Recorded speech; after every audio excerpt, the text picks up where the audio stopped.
Yan. Pakikuha mo yung ano, yung ano natin. Doon sa rep. Tutusukin ko na. Yung bituka lang ha. Yung bituka lang. Tapos yung stick. Nandun lang ata sa lamisa nilagay ni dyan. Diba guys? Mga napakawalang hiya.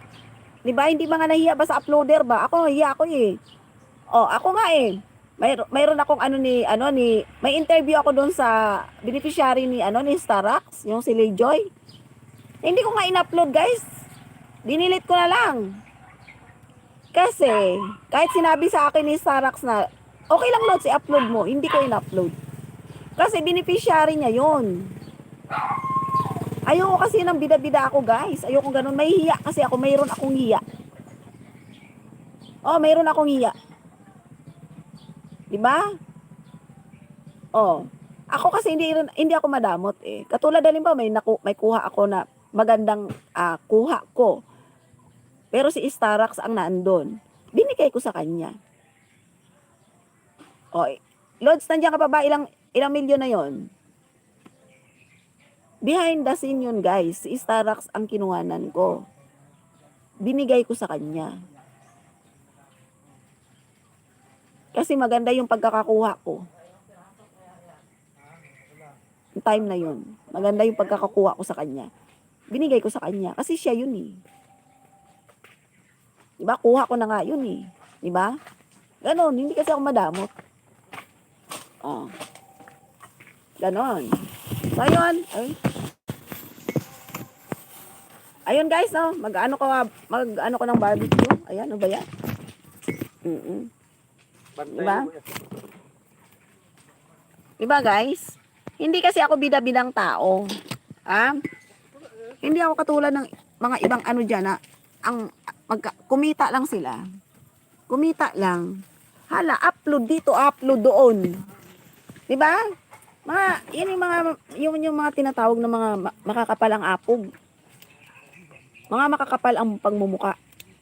Diba? Hindi na sila nahiya sa uploader. Diba? Hindi sila nahiya sa uploader, guys. Diba? Dapat mayroon kang hiya.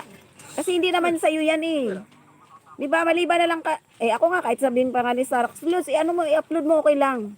Sabi ko, hindi, wag na kasi mo yan. Beneficiary mo yan. Diba? Hindi ko in-upload. Pero interview ko yun. Interview ko yun sa ano niya. Pero hindi ko in-upload. Diba?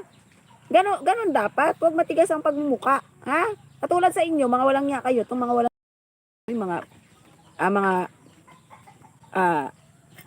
tawag nito.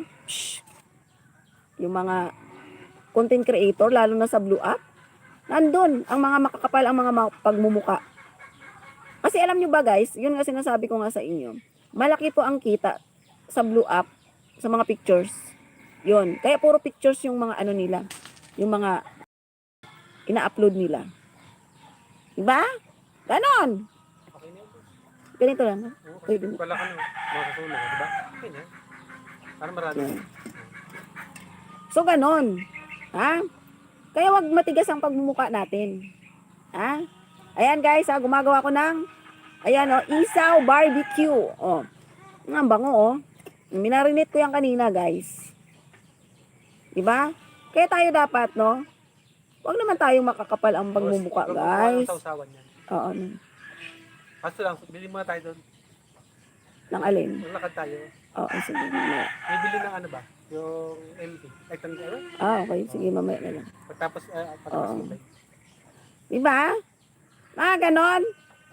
Huwag makapal ang mga pagmumukha ninyo. Salot kayo sa lipunan, hindi na kayo nahiya sa uploader eh. Diba? Yung katulad halimbawa kay JP. Si JP Alivio guys. Nakuna niya ako. Nung behind the scene yun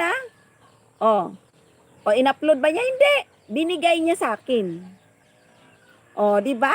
Ganyan. May respeto ba? Tawag doon respeto. Ay, yung iba dyan, makakapal ang mukha, mga walang respeto. Diba? Sabi ko nga kay JP, sabi ko, okay lang naman, i-upload mo eh. Wala namang problema. Sabi niya, hindi na. Ikaw na lang mag-upload. Diba? Mga ganyan. Diyos ko. Hindi ba swapang ba? Hindi ba hindi